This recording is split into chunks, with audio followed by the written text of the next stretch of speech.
Sarah teamed up with one of our trained writing coaches who listened to Sarah's book idea, asked the right questions, and guided Sarah every step of the way.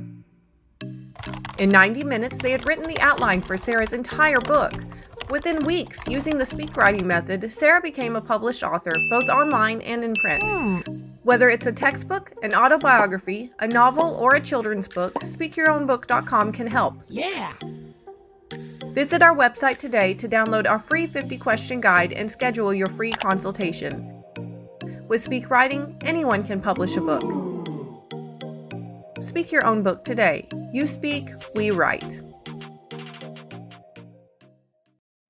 You're watching Speak Your Own Book, the TV show, on Pagan World TV. Please welcome your host, Krys Copeland, head writing coach and co-founder of Speak Your Own Book. Hello, this is the Speak Your Own Book TV show. My name is Krys Copeland. I am your host, and I am also a head writing coach at Speak Your Own Book. And today I have with me Reverend Stephanie Neal, the first priestess of the Correllian Tradition. Reverend Stephanie, thank you for joining us today on our television program. Well, thank you for inviting me. So thank you so much for coming on, because I really want to talk about the books that not only we helped you create, but also some other books that you have going on and coming out. And I'm really excited to learn more about that. But first off, I know the most recent ones that we've worked on that are already published or about to be published, the Correllian Shaman book and your World Walkers book. Is that correct? Yes. Yeah. Yes. What you did with is it okay if I show the book, or is that Absolutely. not? Let's do that. Okay. Finding Your Way Through Nature, which is the Correllian Shaman, and what you did that with both the books, you took all the teachings I did on YouTube, transcribed them, and then edited everything, and just to make the formatting nice and pretty. And so I certainly appreciated that. And then you did the same with the next evolutionary leap through meditation. And this is essentially the World Walkers Order teachings. And same deal, you transcribed and then you formatted it, made it look nice, edited it, and all that wonderful stuff. So and I really appreciate that. You did a wonderful job.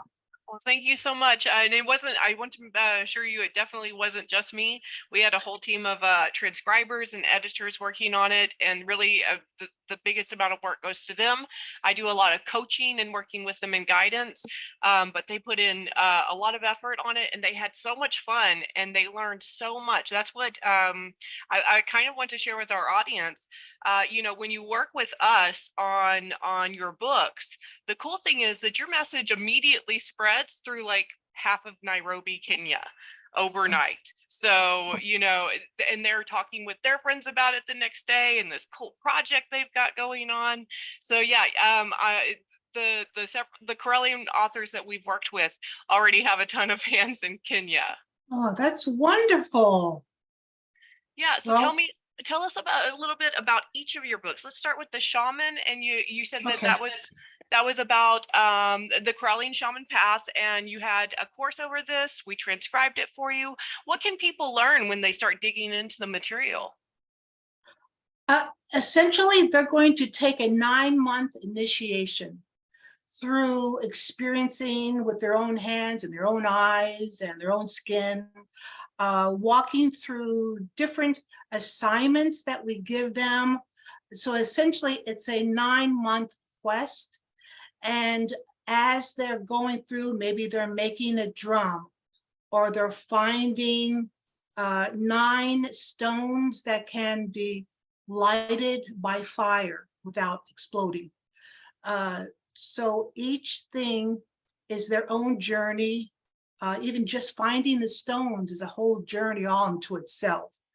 And as they're finding their stones, they also discover lots of other things as they're walking through a field, or walking through a beach or forest. And so basically it's hands-on.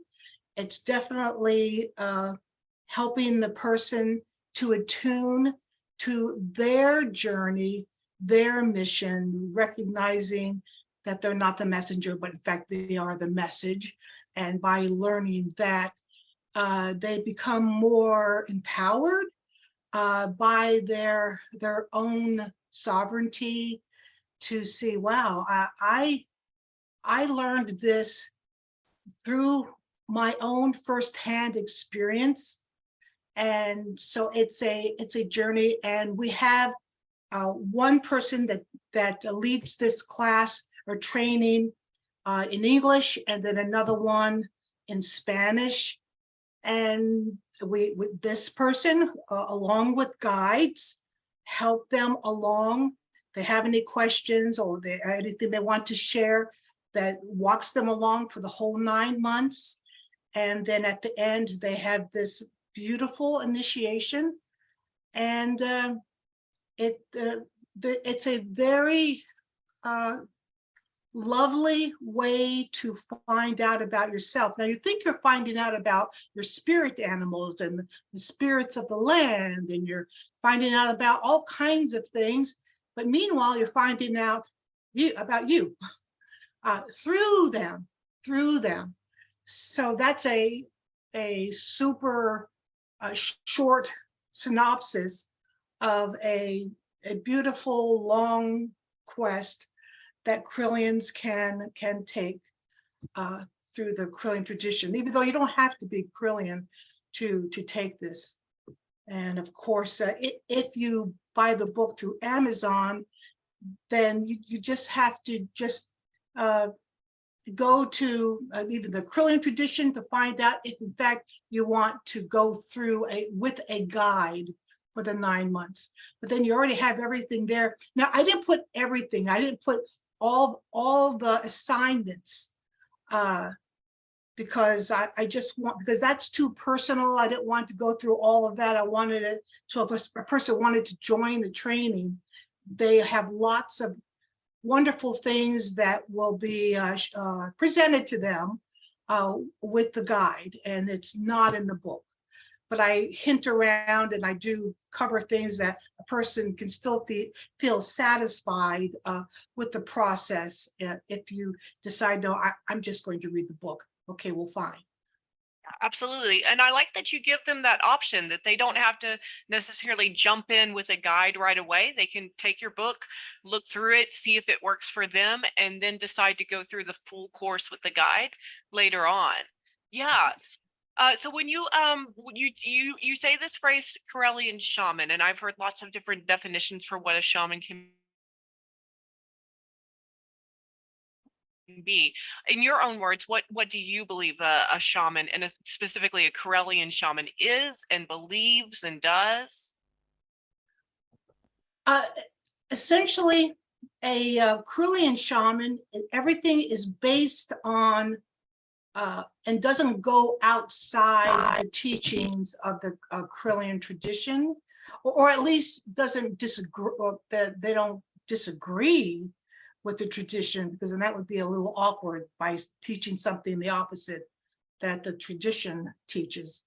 And that's yet like another teaching that goes on once a month too, that we purposely, the three of us, Lord Don, myself, and Lord Ed, will in fact approach a subject, making sure we don't share what we're going to teach. We just throw out one subject, and we hope everyone's different. We want to show that everyone can approach a subject completely different, completely disagreeing, and yet in the end, we all respect each other, and it all works out in the end, to show that it does not have to be one way, one approach. So what was the question again? I know that wasn't the question, but it got around to like a definition. Oh yeah, definition. But essentially, a shaman is a person that or is, what Correllians actually believe and how broad our belief system is. Exactly how broad, and to narrow it down is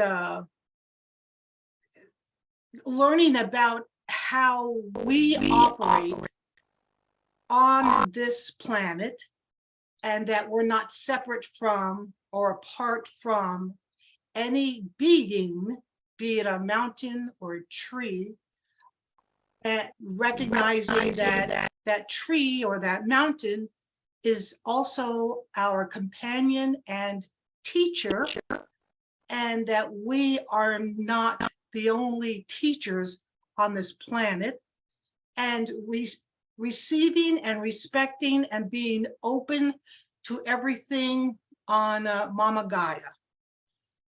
And then when we have that true respect of everything on this planet, then that's when we really start kicking in and learning more, even more than we already know, but even more through all these other things that have been placed here on this planet. Actually was just speaking last week with on the show with Shinka Skane, who is the head druid for the Black Mountain Druidry, and the very similar broad ethics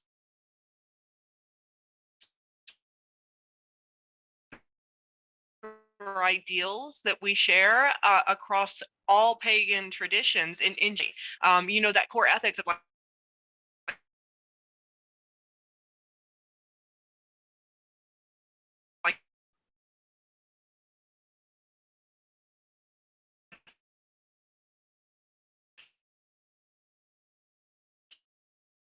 you can, but just to be a good human being.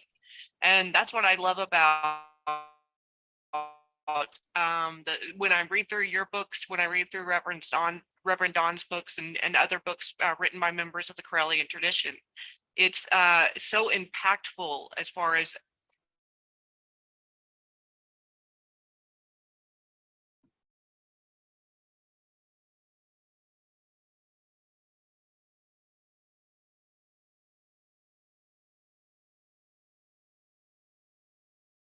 Stephanie, I think I may have lost you. Are you there? Yes, I'm here. Okay. Okay. And I don't think I heard your response. Did you hear what I said? Yes. Yeah. Well, you broke up for like a few minutes there, so maybe I didn't respond. Okay. Okay. Yeah, I was basically just saying that, you know, the core values of the Correllian tradition are really just good human ethics. You know, just being good people to each other, to Earth.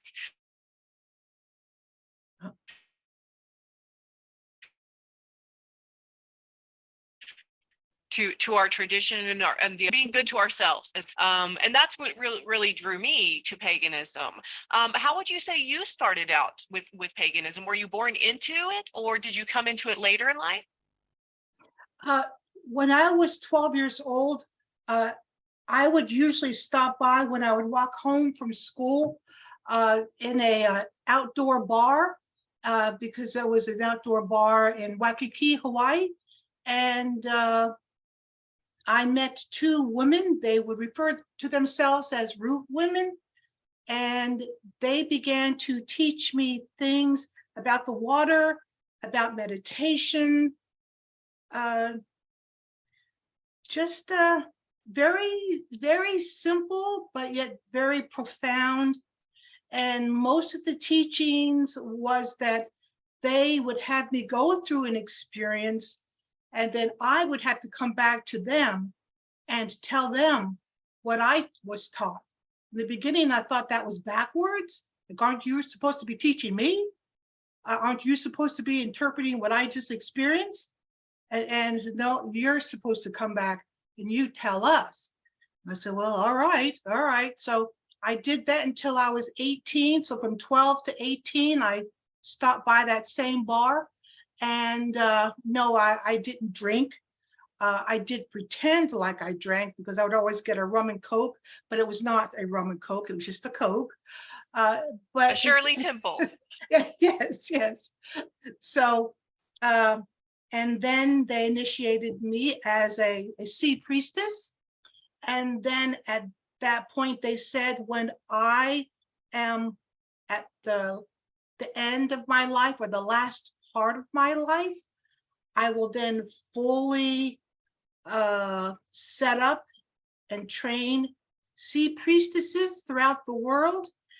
And then it kind of happened that way, because then I'm jumping to a bunch of years, but then by the time I met Don, I told him about the Sea Priestess training, and he said, well, go ahead. And then so I wrote a book about it, and then two people stepped forward, at least two people. There are also many other people that started groups based on the Sea Priestess training. But there's once again, a person that teaches it in Spanish, another person teaches it in English. And there's just several groups out there throughout the world that just base, or at least base their teachings on the book I called The Untraining of the Sea Priestess. And most, even though I'm not crazy about that title, but the publishers at the time said that they liked that title. It was my first book, so I just said, okay. But essentially, it really does, the title really does say what it's all about, that you think that you know something, but maybe your family, teachers, or leaders, or commercials, or movies, anything that are influencers, that just maybe those things were not necessarily beneficial, and maybe even blocks for your life. Not that they're bad, but maybe it's not aligned. Those principles, those core principles, maybe just might not be a good fit for you. So let's explore about your core beliefs. And then if it means some untraining, well, then okay. So that's the large gist of being a Sea Priestess. And yes, it's about water, and yeah. I actually, as you're talking about that, I have a really instant connection with what you're saying. For one, I went to Hawaii for 6 weeks and stayed there when I was 32, and that started my journey in traveling, and also in exploring my own cultural background and my own traditions and where I came from. And you're absolutely right when you say that some of these things that we have subtly taken in over the years since the day we were born, or even before we were born, Yeah. that clings to us, and maybe it's not necessarily the best thing for us. And I can tell you, coming from Texas originally, while there are some wonderful, beautiful things about Texas, there's also a lot of dark ugliness in Texas, as we've seen in the past couple of years, actually. And that is something that I've had to work through and discover myself as part of my shadow work. And yeah, I really resonate with that, including even the talk about the connection with water, because whenever I feel troubled or unsettled or uneasy, I want to go to a body of water and connect with it. And luckily I live in the Netherlands, so there's water everywhere here. And I have a beautiful canal right out by my flat that I can go and walk down and connect with whenever I'm feeling upset. So I think I'm going to purchase your Sea Priestess's book after this, because I want to dive into that and explore that more. So thank you for telling me about it. But then when I went on and moved to the mainland, which was when I was 18, meaning the U.S. I moved into Hawaii when it was not the U.S., it was a territory. Then when I was there, it turned into being fully USA. But anyway, 18, I went to the mainland, and then basically, just grew up, ended up being a associate pastor in a few churches, just dedicated my life to helping others that were unseen, or just no one even knew that they were there. And most of my ministry, yes, I taught within the church, and yes, I did the admin things that had to be done, which I didn't like one bit at times. But then, I would get in the car and travel down dirt roads trying to find someone. And it's pretty easy to find someone in need. Well, it just is.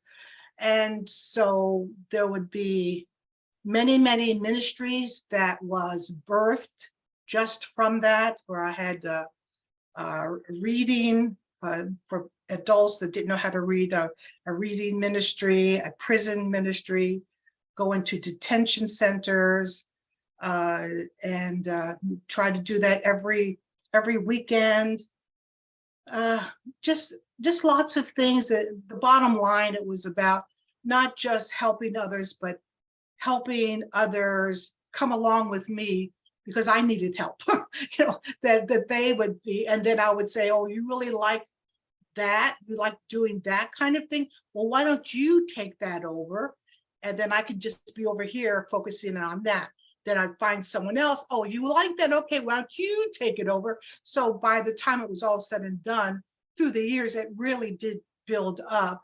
And yet many people really didn't understand exactly what I was doing. But then I just had to come to the conclusion, that's okay if everybody doesn't understand what I'm doing.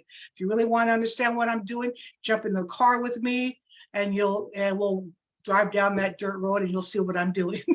And then they would, and even then some people wouldn't, but that's fine. That's fine. Maybe that just wasn't their cup of tea. That's all. Absolutely. And I like that you bring up this talk about, the way you perform service within your community and the way you give back for all the teachings that you have been given through life. And I think that's something very important for our listeners to, and our viewers to consider, especially if you're maybe in need, like you talked about, if you were in need yourself of comfort or of connection, and you receive that by giving it to others. And if you're really experiencing that lack of connection, a great way to go and find connection is go and give to others. Volunteer somewhere in an activity you enjoy. In my own life, I teach English, and one thing that I like to do is volunteer with refugees so that they can learn English, especially the Ukrainian refugees that are coming across the border from the war. That's been something that has really has stuck with me, because I'm also an immigrant into this country, and if there's a way I can help someone else who is escaping, even a much worse situation than I was coming from, then it makes me feel so connected to the people around me. So thank you for bringing that up. Well, thank you for bringing that up. That's just so beautiful. It really is. Yeah. Eventually I met Dawn. What happened was I was at that point in time working in New York City, lived in Hunterdon County in New Jersey, and this person was her name was Christine, and she said, all the way you talk, it sounds like you would really love witch school. You need to check these people out. So I went on the net, found witch school, joined, then started taking the classes, and within a year, I went to Hoopston, because at that time you had to take intensives also to become a third degree. So I was excited about that. Okay, but I met them before then. I met them before I was third degree.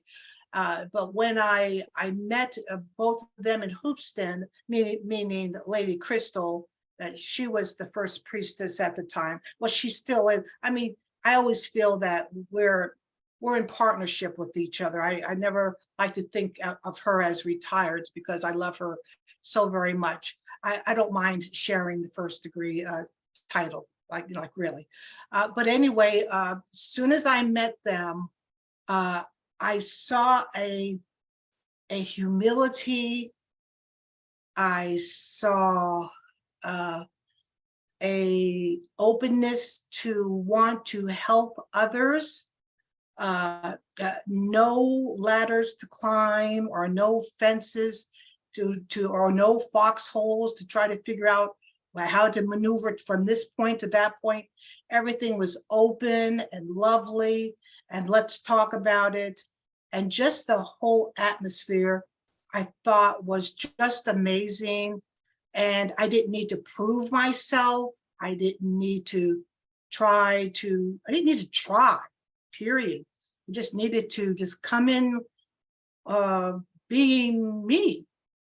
And they apparently weren't too scared about that. I don't know. Because like, how do we really know how we're coming across anyway? But that was like, okay, this is absolutely a tradition for me. And I've never turned away. I have loved every minute.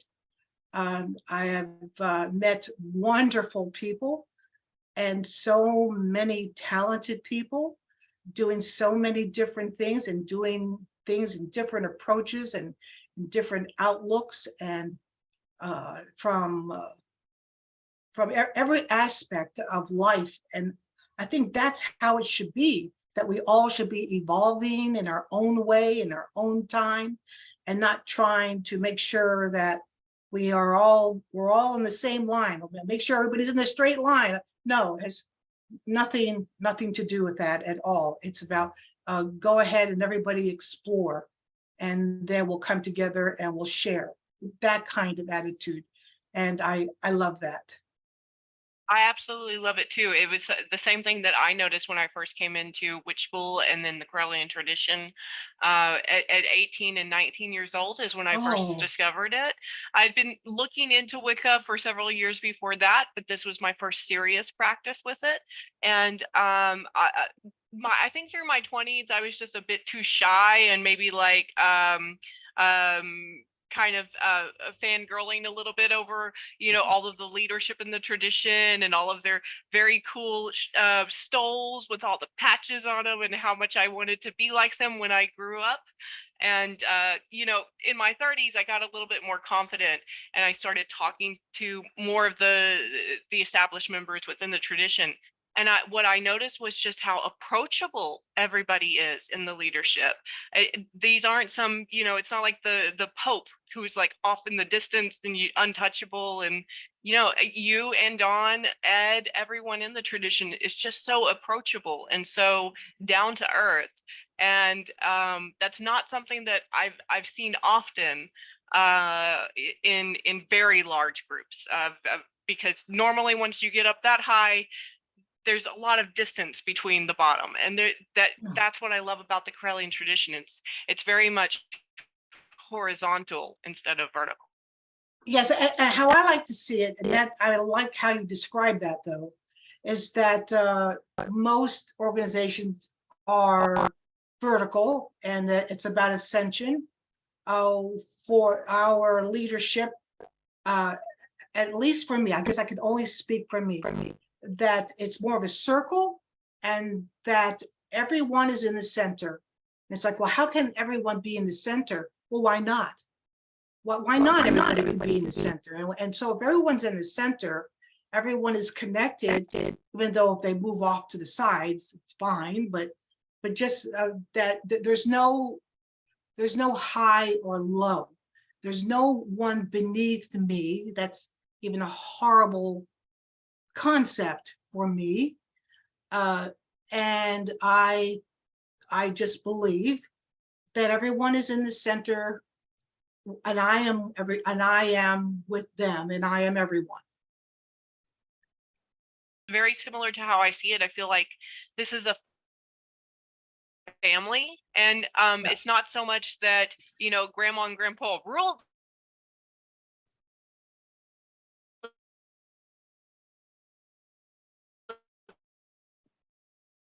family so much as we give respect, made sure that it's been preserved for future generations. Yes. And I like that concept that we're all in this together. We're a family. There's young ones, there's more mature ones. And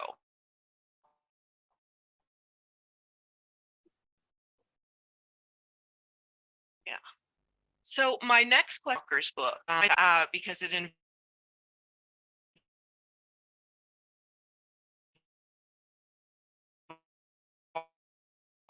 involves moving into other planes.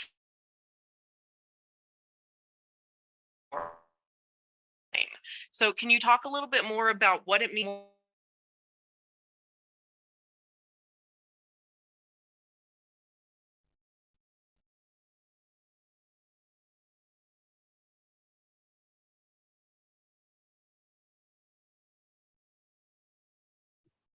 Can you hear me, Lady Stephanie? Okay, all I just heard just a few minutes ago was, can you talk about, and then that's all I heard.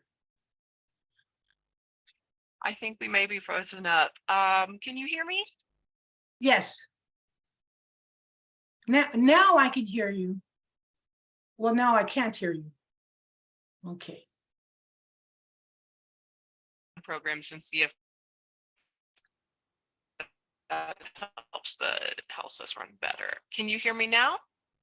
Yes, all I heard you say was, can you talk about, and then that's all I heard. Sorry about that. Can you talk about your World Walkers book and how people can become a Correllian World Walker? Once you just go to the tradition and then just look under groups and it'll say World Walker. Just go in there and join the Facebook group. And then what it is that you go in there and then in the file section, everything that's in this book is in the files. And you could go at your own pace, learning the different skills that a World Walker focuses in on. I always suggest to try to master one before you move on to the other one.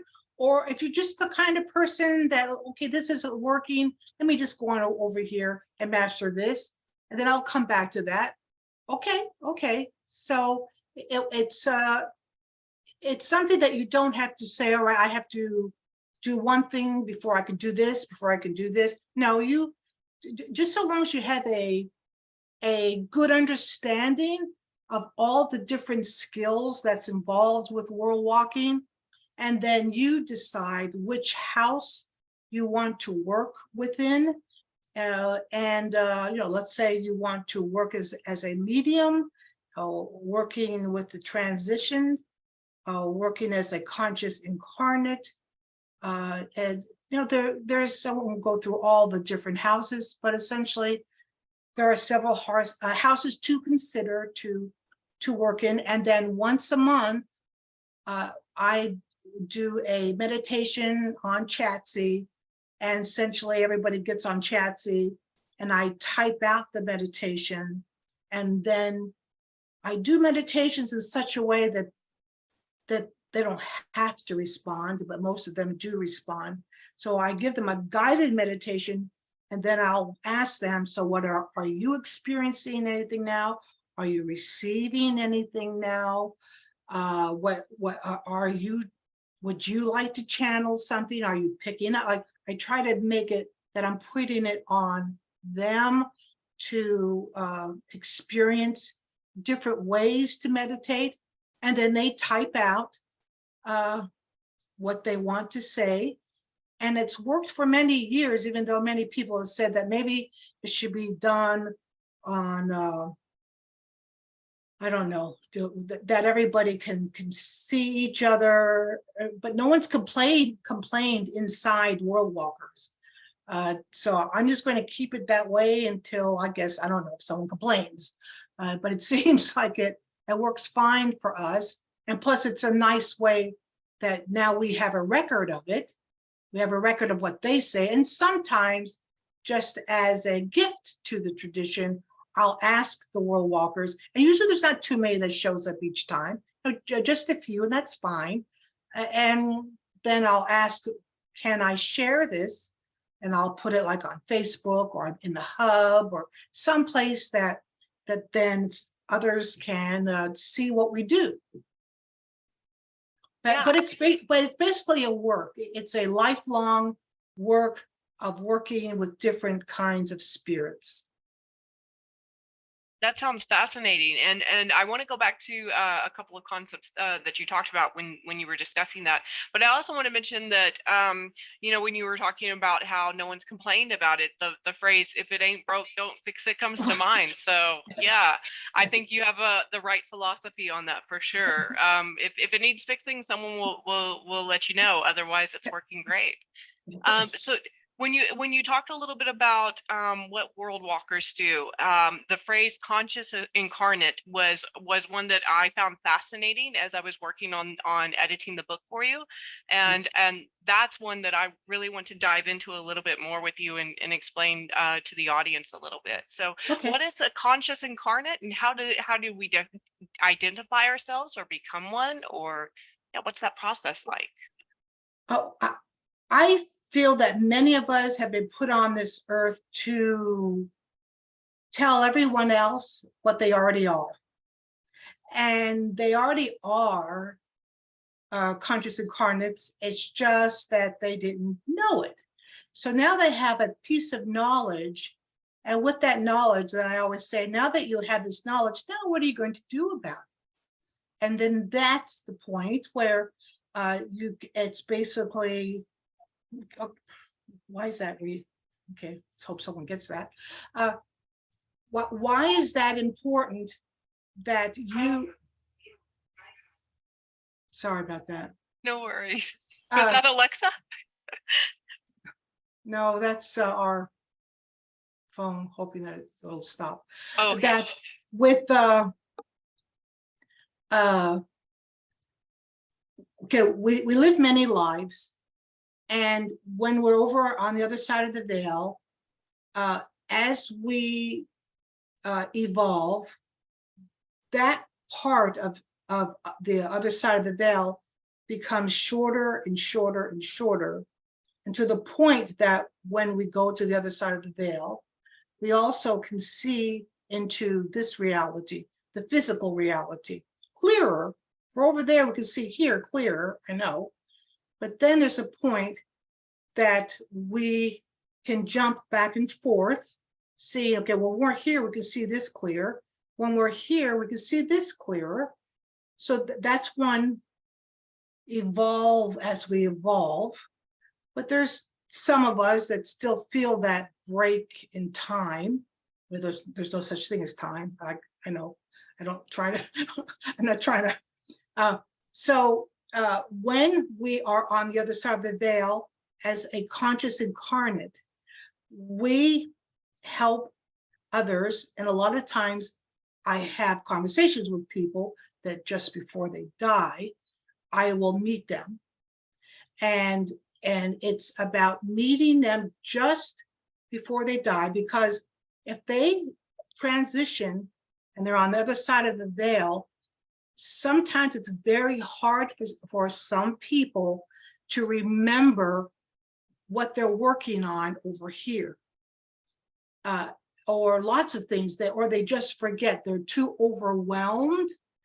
And so a conscious incarnate basically holds their hand and helps them to see what they're seeing, and the conscious incarnate becomes what is the most comforting thing or object or person, but letting them know, okay, I'm the conscious incarnate here, so but yet I'm also this queen of the Nile, because or I'm a goddess, or in other words, I'm a tree, the most comforting thing in the world. But I just want to let you know but I'm here to help you remember where you are and what you are and what you were working on in your past life, and all these other strings of other lives that you've been working on, and to help you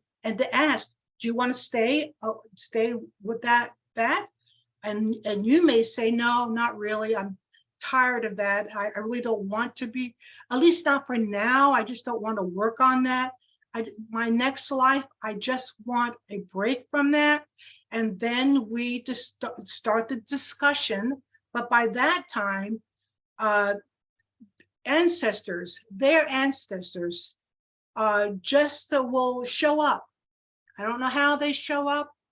I don't care how they show up, but they're just there, knowing that, okay, they're going to be there. And I, as the more shows up, I pull away, because in that discussion, they will continue this discussion with that new transitioned being. And it's basically, all right, so what country do you want to be born in the next time? You don't want to go back to what you were before? Then what would you like to do? Just a conversation. And I usually don't stay for all the details, because I don't feel it's my responsibility to stay there, because this person is completely engulfed in pure love of the ancestors and the goddess God. And I'm back on this physical plane. So that's really broken down into the essence of what it is. But essentially, we are just here to help them move from here to there and hand them over to their ancestors.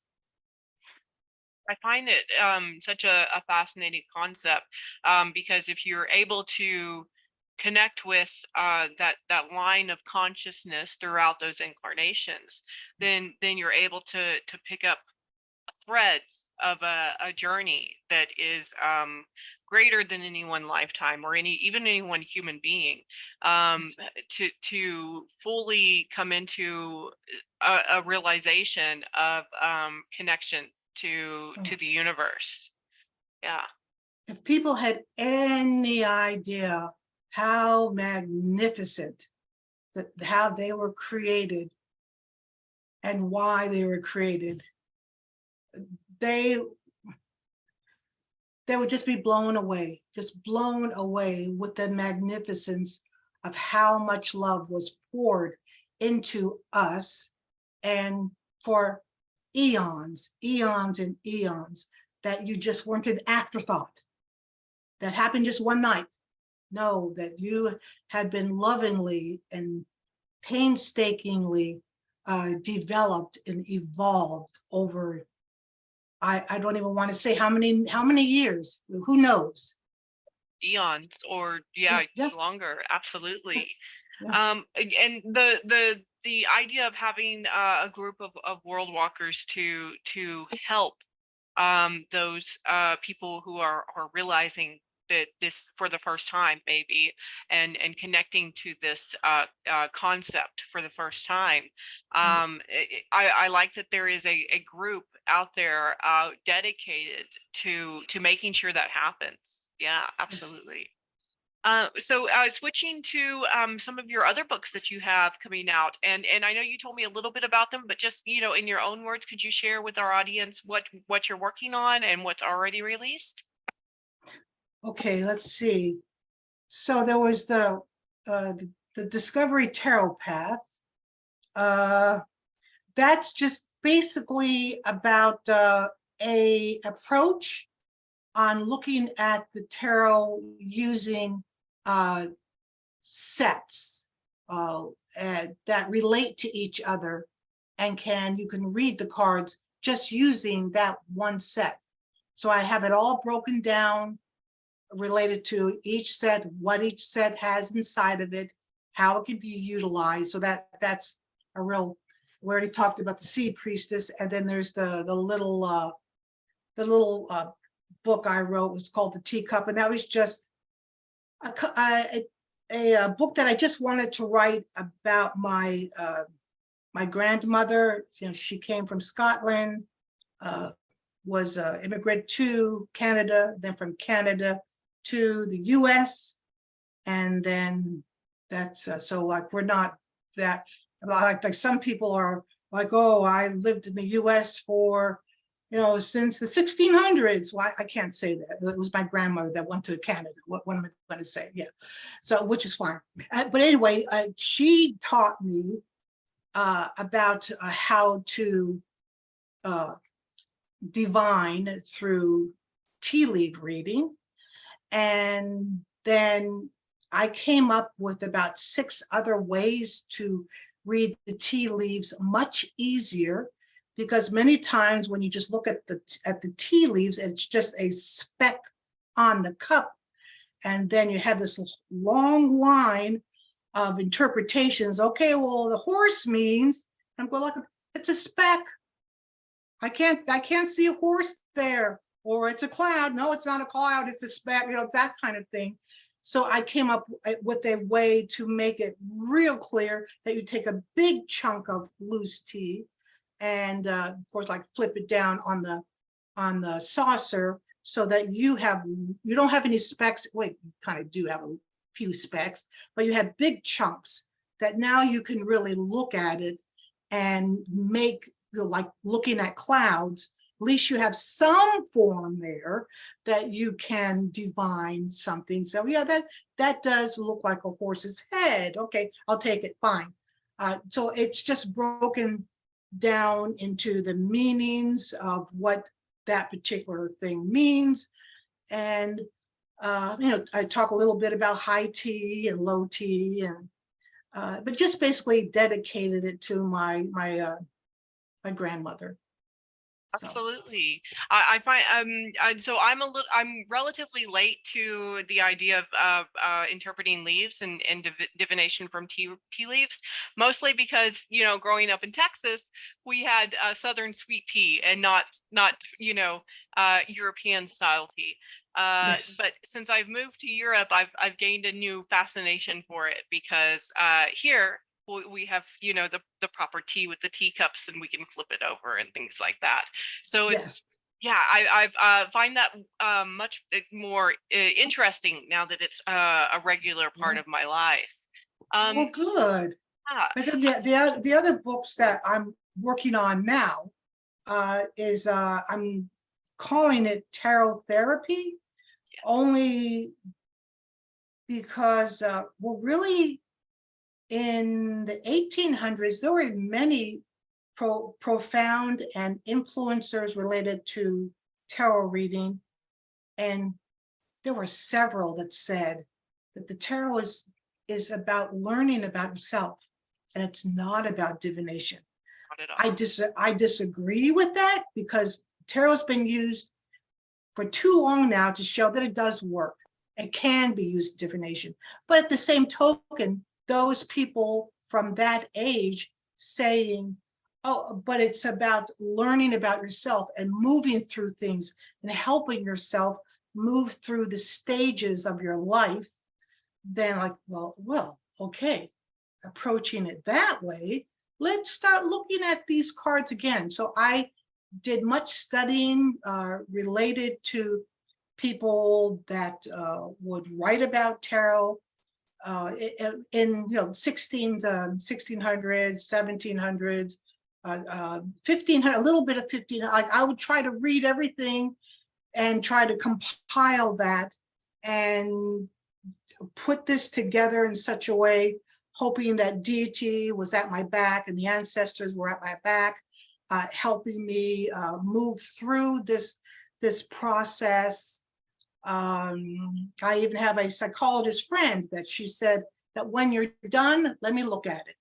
And if you're just off track, like nobody's business, I'll let you know. She says, but what I've heard so far, I think you're on the right track. That's cool.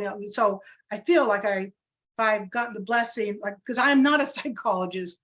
I was a spiritual counselor for like 30 years. And I still consider myself a spiritual counselor, but yet I'm not a psychologist. I was not formally trained as a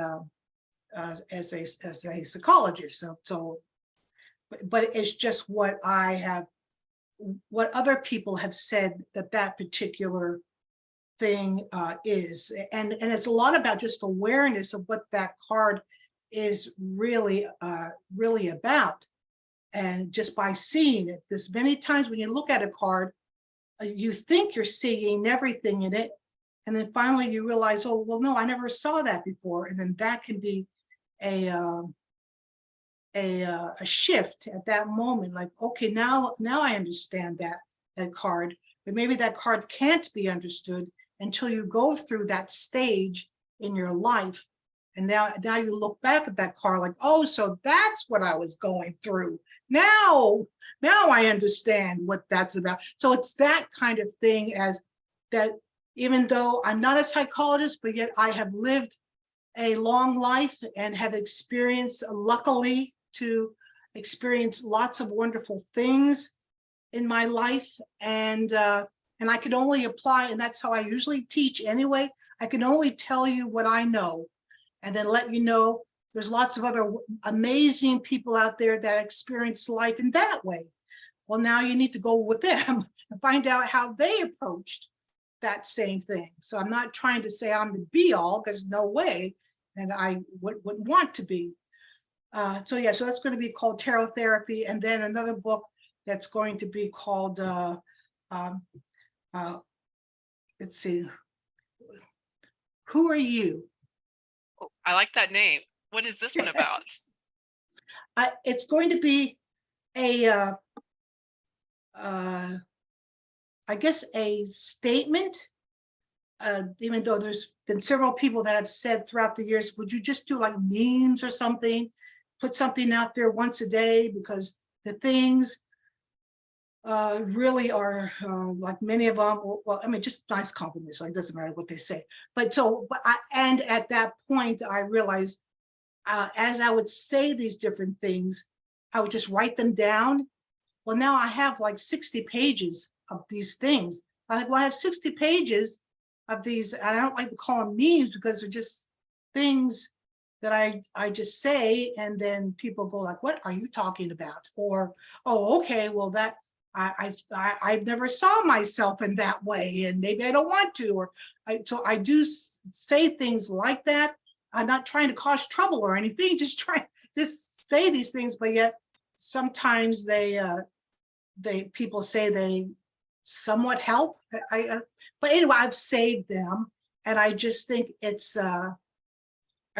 I think a good idea to just let people say, all right, now this is going to be, I want it to be 365 day. I mean, I'm even thinking 366 days, I don't know, because of leap year, and just have it where a person can read one thing and just have that settled in their mind, one a day. And I don't know, maybe it's a huge experiment to see what's going to happen. I'm curious about that one, to see how it goes, especially this idea of like a little saying or a little thought to think about each day. That's exactly what it is, a little thought to think about. That's Absolutely. perfect way of saying it. Absolutely. And I as you were talking about your tarot therapy book, that's the one I'm very excited to start digging into again once you're ready for our next step with that.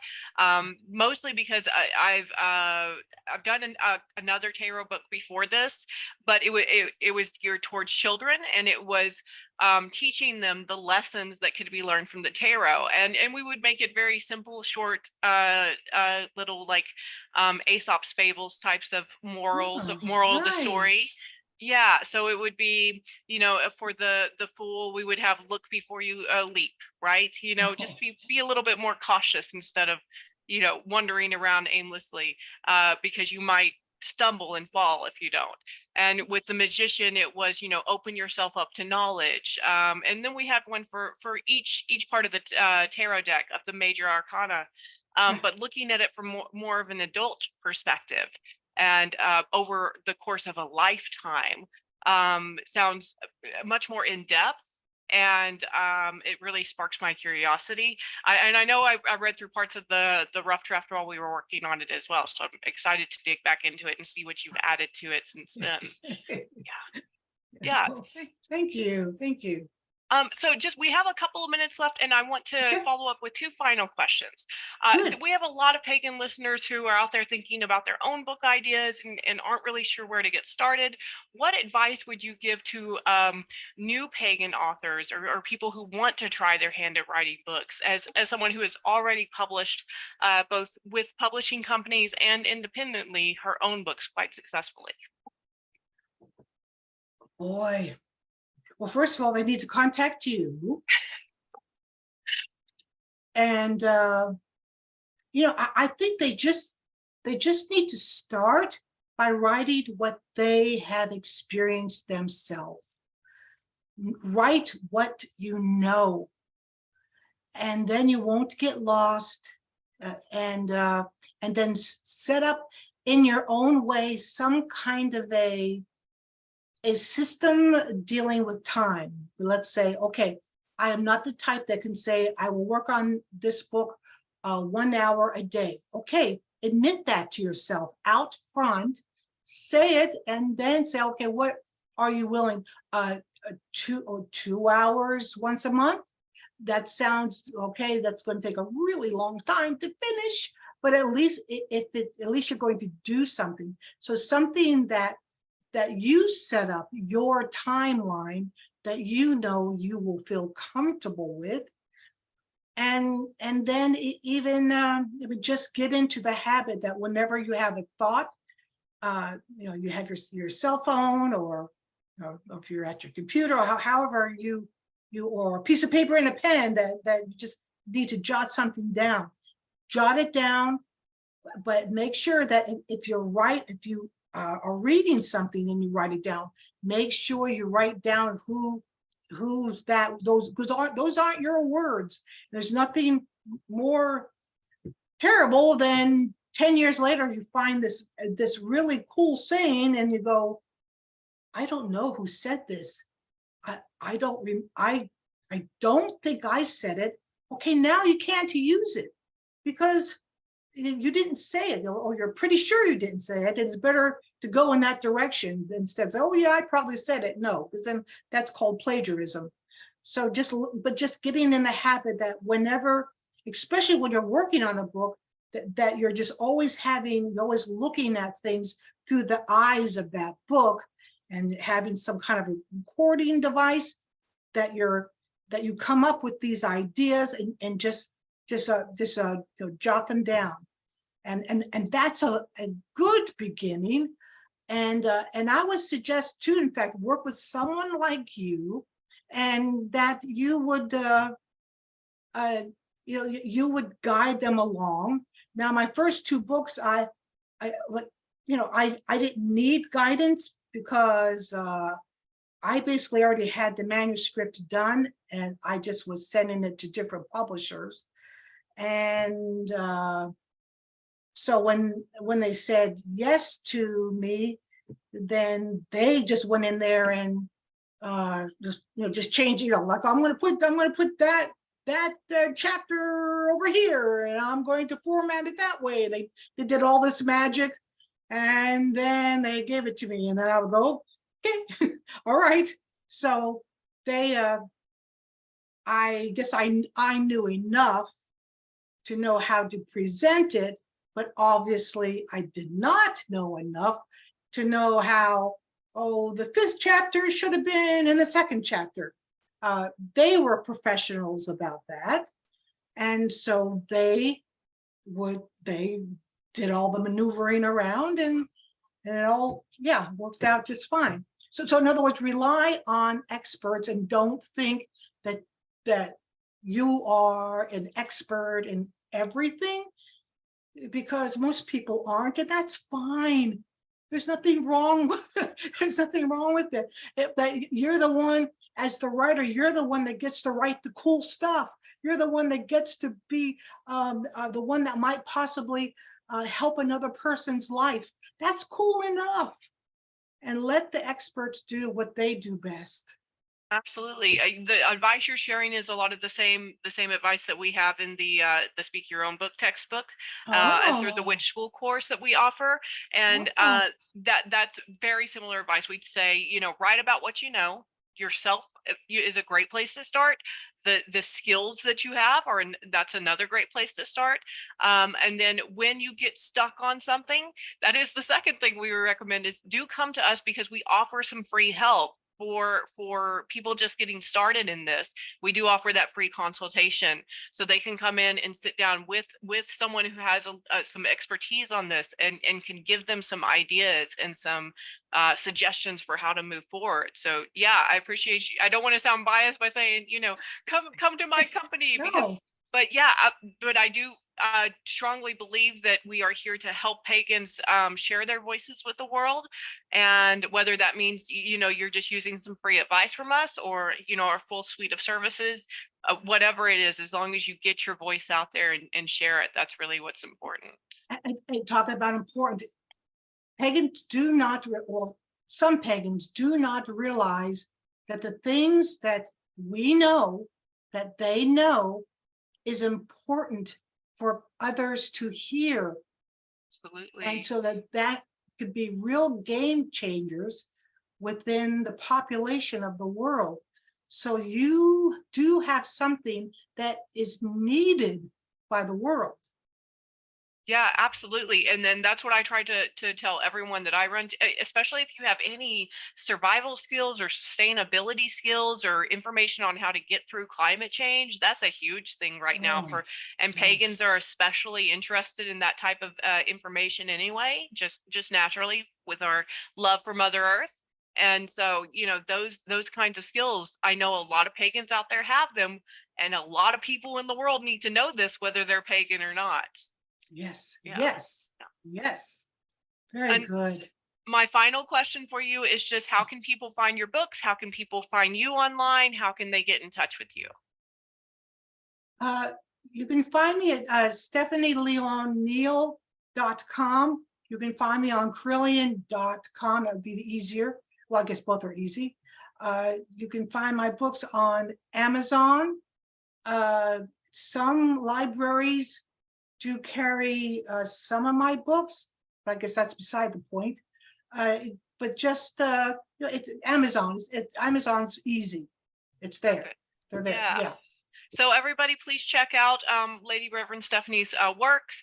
I've read through a lot of them personally, and I find them very useful information for informing my own life, especially. Thank you. Yeah. Thank you. So, and I want to thank everyone for listening in today and following along with us and exploring these topics with Reverend Stephanie Neal. And thank you so much for watching Speak Your Own Book TV show. We will see you next time. Bye, everybody.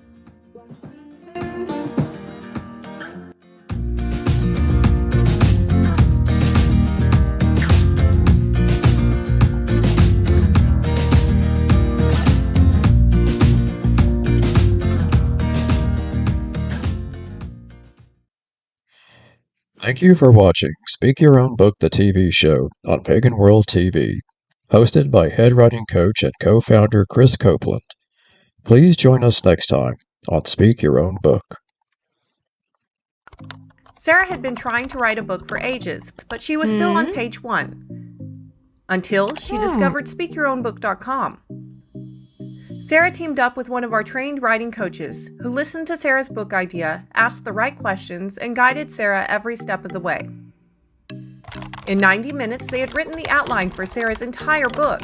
Within weeks, using the speak writing method, Sarah became a published author, both online and in print. Whether it's a textbook, an autobiography, a novel, or a children's book, SpeakYourOwnBook.com can help. Yeah! Visit our website today to download our free 50-question guide and schedule your free consultation. With Speak Writing, anyone can publish a book.